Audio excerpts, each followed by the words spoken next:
ನಮಸ್ಕಾರಗಳು. Welcome back to Shweta blogs Kannada. ಈ ಒಂದು ಬ್ಲಾಗ್ ಬಂದು ಭಾನುವಾರದ ಬೆಳಗಿನ ಒಂದು ಬ್ಲಾಗ್ ಆಗಿರುತ್ತೆ. ಅಮ್ಮ ಮಾರ್ಕೆಟಿಗೆ ಹೋಗಿದ್ರಂತೆ, ಹಾಗೆ ಮನೆಗೂ ಕೂಡ ಸುಮಾರು ದಿವಸ ಆದಮೇಲೆ ಬಂದಿದ್ದರು. ಹಿಂಗೆ ಹೋಗ್ತಾ ಹೋಗೋಣ ಅಂತ ಹೇಳಿಬಿಟ್ಟು ಬಂದಿದ್ದಾರೆ. ಹಾಗೆ ಬರ್ತಾ ಅವರು ನನಗೆ ಸ್ವಲ್ಪ ಒಂದು ವಾರಕ್ಕಾಗೋಷ್ಟು ಹೂವು ಹಾಗೆ ಸೊಪ್ಪು ತರಕಾರಿನ ತೊಗೊಂಡು ಬಂದು ಕೊಟ್ಟಿದ್ದಾರೆ. ನನಗೂ ಕೂಡ ತುಂಬ ಖುಷಿ ಆಯಿತು. ಇನ್ನು ಅದಾದಮೇಲೆ ನಾನು ಅವರಿಗೆ ಟಿಫನಿಗೆ ಅಂತ ಬಂದರೆ, ಇವತ್ತು ಭಾನುವಾರ ಆಗಿತ್ತು. ಭಾನುವಾರ ಬಂದಿದ್ದಾರೆ ಅಂತೇಳಿ ನಾನ್ ವೆಜ್ ಮಾಡೋಣ ಅಂತ ಹೇಳಿ ಬಿರಿಯಾನಿ ಮಾಡೋಣ ಅಂತ ಎಲ್ಲ ರೆಡಿ ಮಾಡಿ ಇಟ್ಕೊಂಡಿದ್ದೆ, ಅವ್ರು ಬರ್ತೀನಿ ಅಂತ ಹೇಳಿದ್ದಕ್ಕೆ. ಇನ್ನು ಅವ್ರು ಬರೋ ಅಷ್ಟೊತ್ತಲ್ಲಿ 8 ಗಂಟೆ ಆಗಿತ್ತು. ಇನ್ನು ಅವ್ರು ಬಂದಿದ್ದ ತಕ್ಷಣ ಅವ್ರಿಗೆ ಕುಡಿಯೋಕ್ಕಂತ ಹೇಳಿ ಕಾಫಿ ಕೊಟ್ಬಿಟ್ಟು ಇನ್ನು ನಾನು ಕಿಚನ್ ಕಡೆ ಬಂದು ತಿಂಡಿಗೆ ರೆಡಿ ಮಾಡ್ಕೋತಾ ಇದ್ದೆ. ಈ ಒಂದು ತಿಂಡಿ ಬಿರಿಯಾನಿಗೆ ನಾನು ಒಂದು ಕುಕ್ಕರ್ನಲ್ಲಿ ಎಣ್ಣೆ ಹಾಕ್ಬಿಟ್ಟು ಏನು ಮಸಾಲೆ ಐಟಮ್ ಇರುತ್ತಲ್ಲ, ಚಕ್ಕೆ ಲವಂಗ ಹಾಗೆ ಪಲಾವ್ ಎಲೆ, ಮರಾಠಿ ಮೊಗ್ಗು ಅವನ್ನ ಹಾಕ್ಕೊಂಡಿದ್ದೆ. ಇನ್ನು ಅದಾದಮೇಲೆ ಒಂದು ಈರುಳ್ಳಿನ ದೊಡ್ಡದಾಗಿ ಸ್ಲೈಸ್ ಮಾಡಿ ಹಚ್ಕೊಂಡು ಅದನ್ನು ಕೂಡ ನಾನು ಚೆನ್ನಾಗಿ ಎಣ್ಣೆಯಲ್ಲಿ ಹಾಕ್ಕೊಂಡು ಫ್ರೈ ಮಾಡಿಕೊಂಡು ಇನ್ನು ತೊಳೆದು ಇಟ್ಕೊಂಡಿರೋ ಅಂಥ ಚಿಕನ್ನು ಕೂಡ ಬೆರೆಸ್ಕೊಂಡ್ಬಿಟ್ಟು ಸ್ವಲ್ಪ ಉಪ್ಪು, ಅರಿಶಿನ ಹಾಗೆ ಟೊಮೆಟೊನ ಹಾಕ್ಕೊಂಡು ಅದರಲ್ಲಿ ಏನು ನೀರಿನ ಅಂಶ ಇದೆಯೋ ಅದು ಹೋಗೋ ಗಂಟೆ ಎಣ್ಣೆಯಲ್ಲಿ ಚೆನ್ನಾಗಿ ಫ್ರೈ ಮಾಡ್ಕೊಂಡಿದ್ದೆ.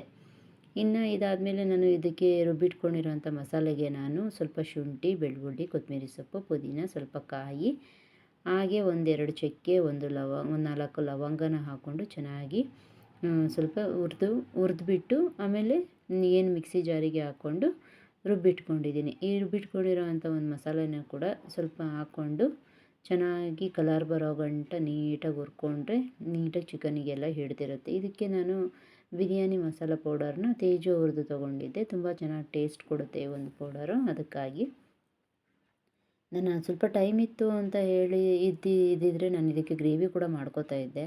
ಅಷ್ಟೊಂದು ಅವರು ಪಾಪ ಟಿಫನ್ಗೆ ಮಕ್ಕಳು ಕೂಡ ಎದ್ದರು, ಅವ್ರಿಗೆ ನಾನು ಬೇಗ ಕೊಟ್ಟು ಅಭ್ಯಾಸ ಮಾಡಿಬಿಟ್ಟಿರ್ತೀನಿ. ಹಾಗಾಗಿ ಅವರು ಕೂಡ ಕಾಯೋದಿಲ್ಲ ಅಂತೇಳಿ ಬಿರಿಯಾನಿ ಮಾತ್ರ ಮಾಡ್ಕೊಂಡಿದ್ದೆ. ಇನ್ನು ಮಧ್ಯಾಹ್ನ ಊಟಕ್ಕೆ ನಾನು ಇದೇ ಚಿಕನಲ್ಲಿ ಸ್ವಲ್ಪ ಗ್ರೇವಿ ಮಾಡ್ಕೊಳ್ತೀನಿ. ಇದಾದಮೇಲೆ ನಾನು ಅಕ್ಕಿ ಕೂಡ ಬೆರೆಸ್ಕೊಂಡ್ಬಿಟ್ಟು ನೀಟಾಗಿ ಅಕ್ಕಿ ಹೊಂದ್ಕೊಳ್ಳೋಂಗೆ ಕಲಿಸ್ಕೊಂಡು ಅದಕ್ಕೆ ಒಂದು 2 ಲೋಟ ನೀರು ತೊಗೊಂಡಿದ್ದೆ. 2 ಲೋಟ ಅಕ್ಕಿ ತೊಗೊಂಡಿದ್ದೆ. 4 ಲೋಟ ನೀರು ಹಾಕ್ಕೊಂಡು ನೀಟಾಗಿ ಅದೊಂದು ಮಳ್ಳು ಬಂದಾದಮೇಲೆ ನೀಟಾಗಿ ತಿರುಗಿಬಿಟ್ಟು ಕುಕ್ಕರ್ ಮುಚ್ಚಿದರೆ ಈ ಒಂದು ಬಿರಿಯಾನಿ ಕೂಡ ರೆಡಿ ಆಗುತ್ತೆ.